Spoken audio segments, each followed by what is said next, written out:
Marc-Olivier Fogiel.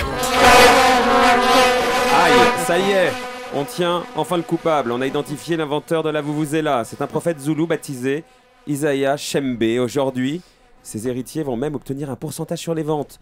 Il y a vraiment un inventeur de la Vuvuzela, Stéphane Blakowski. Ça a l'air de plaire à Luc Evra. En tout cas. Oui, tout le monde, tous les mélomanes veulent connaître l'inventeur. C'est-à-dire que tous les grands instruments ont un inventeur. La Vuvuzela est un instrument. Alors, je vous dis ça d'un ton très catégorique, je ne savais pas ça hier. J'ai juste regardé sur Internet. Andrea Amati, 1555, le violon.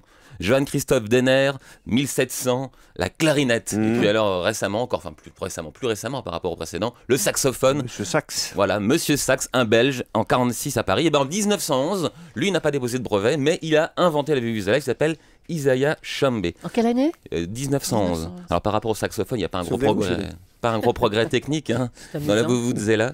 Mais simplement, c'était pas non plus le but du jeu d'Isaiah. Et lui est un prophète zoulou. Et alors, il a été baptisé et il veut qu'on entre en communion avec Jésus. Alors, nous, on a une technique qui consiste à se mettre à genoux, fermer les yeux, faire son chapelet. Lui, sa technique est différente. Ça consiste à danser tous ensemble au son des tambours et de la Vuvuzela. C'est plutôt sympa. Voilà, donc c'était un instrument sacré au départ, la Vuvuzela. D'ailleurs, les prêtres du culte Shembe étaient contre l'usage dans les stades. Ils ont voulu le faire interdire. Bon, bah, caramba, encore raté. Donc du coup, comme ils n'ont pas pu le faire interdire, ils réclament maintenant un petit quelque chose, un pourcentage.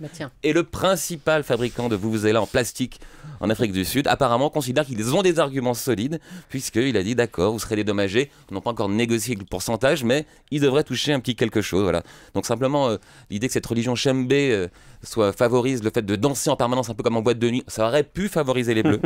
Mais simplement, je me suis renseigné là aussi, le problème, c'est qu'on fâche l'esprit du Vuvuzela si on fume, si on boit et si on fréquente des prostituées. Donc voilà, on a peut-être été victime de la malédiction de la Vuvuzela qui, en résonnant dans les stades, effectivement, s'est acharnée contre les Bleus et a plongé la France dans le désastre moral dont parlait Roselyne Bachelot. Tout ça à cause d'Isaiah Shembe. Elle parlait également de Caïd. Le Caïd Blakowski revient tout à l'heure à 9h25. Faut qu'elle se fasse désenvoûter, Roselyne. À tout à l'heure. L'esprit de la Vuvuzela s'est abattu sur elle. Allez, à suivre. Laurent Cabrol.